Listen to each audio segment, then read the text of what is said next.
Welcome to Lost Girl Therapy, where we work on getting you back to you. Today, we are asking the question, where's your energy going? I know it's kind of a weird question, right? Like, where is your energy going? But the second question I would ask is, where do your thoughts go? Who or what situations are you thinking of that take you out of yourself?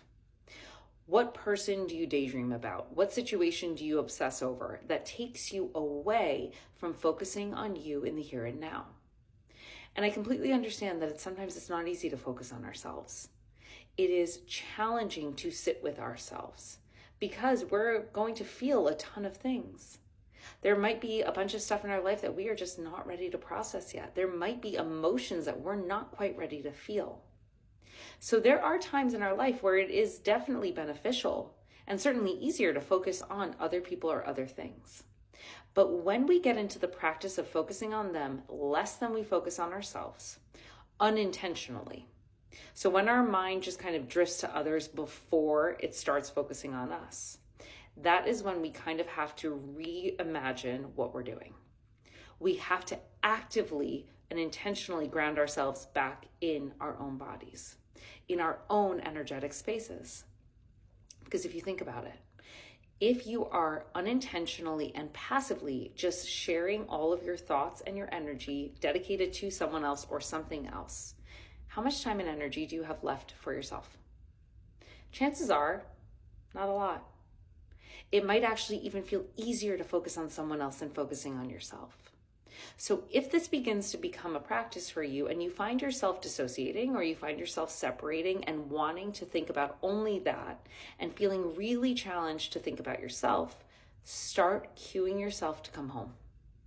Whether this is a phrase that you say or an action that you take, create a signal that tells your mind to come back to the present. And all you're doing is simply taking stock of where you are right now. Ask yourself what you need. Do you need to eat lunch? Do you need a drink of water? Do you need a moment of silence because you're overstimulated? And each time you do that, you're reinforcing to the mind, body, and soul that you actually are paying attention to you in the here and now.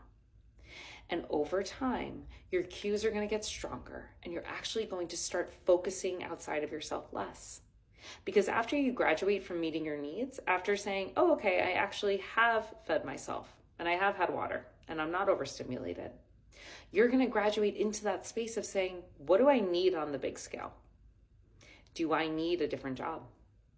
Do I need new challenges in life? Do I need a partner? Because I've wanted that desperately. When we attune back into our energy, we are suddenly giving ourselves the space, the time, and the dedication to bring in what we want most. But we can't do that if 50% of our time and energy is constantly going outside of ourselves.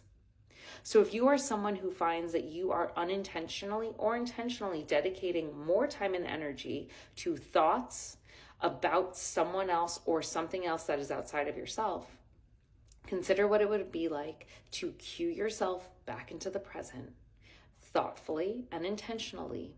So that way you are constantly putting yourself in the cycle of alignment and attunement. You're constantly giving yourself what you need. And you're going to start to see the absolute magic that comes from all of the opportunities that show up right at your door simply because you followed your own instinct and your own intuition and it led you to exactly where you're supposed to be.